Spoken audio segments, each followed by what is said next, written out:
If you've noticed that your posture has gotten a little more hunched over as you age and you'd like to learn how to correct it, then this video is for you. Hi, I'm Dr. Dave Candy, and in this video, I'm going to show you my 3 favorite posture correction exercises for people over the age of 60. So let's jump right in. When many people try to correct their posture, they think about standing up tall, pulling their shoulders back, and pulling their head back.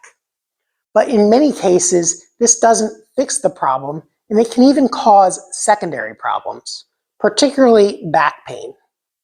Think about your spinal posture like a tower of blocks.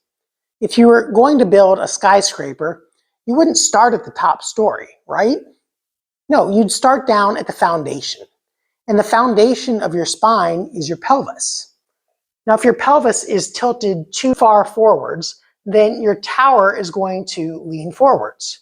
Or if you try to stand up tall, you'll cause excessive arch in your lower back, which can create lower back pain. So you need to first start with a firm foundation of your spine, where your pelvis is in a neutral position. So not tilted too far forwards and also not tilted too far backwards. So to do that, you want to start out by rolling your pelvis and pulling it underneath of you. Now, if you have tight hip flexor muscles, you may find that this is hard to do. And so the first exercise is going to be a hip flexor stretch with a pelvic tilt. To do that, you're going to stagger one leg forwards and one leg backwards, and this is the leg that you're going to be stretching. Now do a slight pelvic tilt, rolling your pelvis underneath of you and kind of tightening your abdominal muscles. Now you're going to push your hips forward by squeezing your glutes, and you should feel a stretch in the front of this leg. Hold this position for about a minute, and then after a minute, switch legs and pelvic tilt again, push your hips forward, squeeze your glutes, and stretch the other leg. So that's the first exercise. Now the second exercise is going to be for your thoracic spine and rib cage. If your ribs are depressed and your thoracic spine is rounded, and you can't extend through your thoracic spine or middle back, you're going to have to extend through the lower back, which again can create lower back pain. So this second exercise is going to work on rib cage expansion, which is controlled by breathing.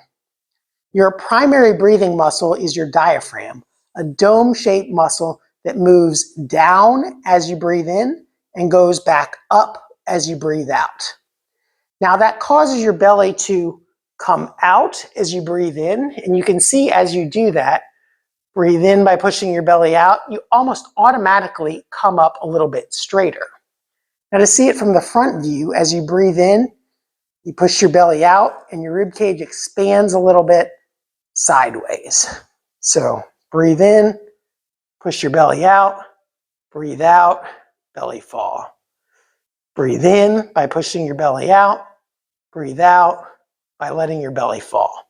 And that allows your rib cage to expand and your thoracic spine to come a little bit straighter.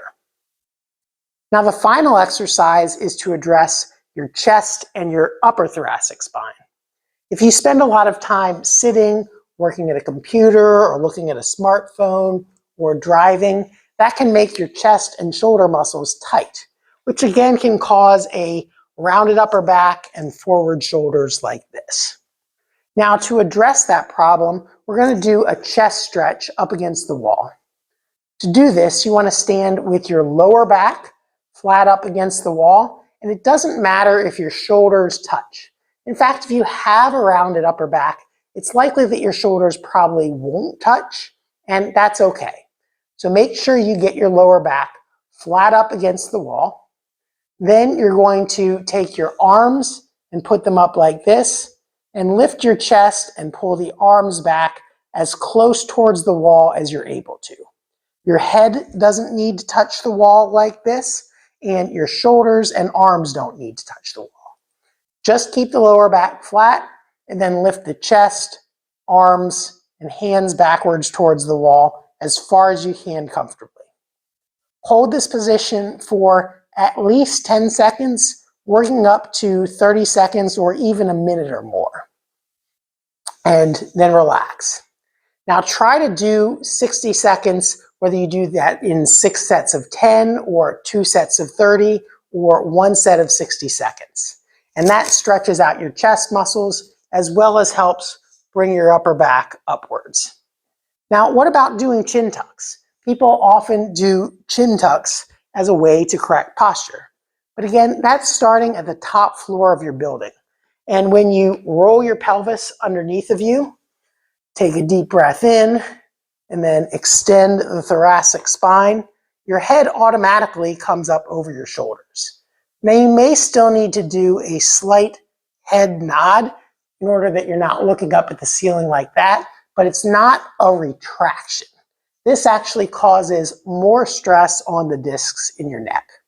So again, if you start your posture correction by building from the foundation of your spine, the pelvis, doing the pelvic tilt, diaphragmatic breath, arms up this way, and then let them drop. Slight chin tuck for a posture correction. That's going to get you pretty close to a good posture. Now, for the purpose of this video, we considered spinal posture starting with the foundation at your pelvis. But if you have hip pain, knee pain, or foot pain when you're standing for long periods of time, you may need to start your posture correction from the ground up. And I've got another video over here showing you how to do that, or another video down here that you may enjoy. But before you go check those out, if you found this video helpful, make sure to give it a like and subscribe to our channel so you can get notified of our future videos. Thanks for watching, and I'll see you in the next video.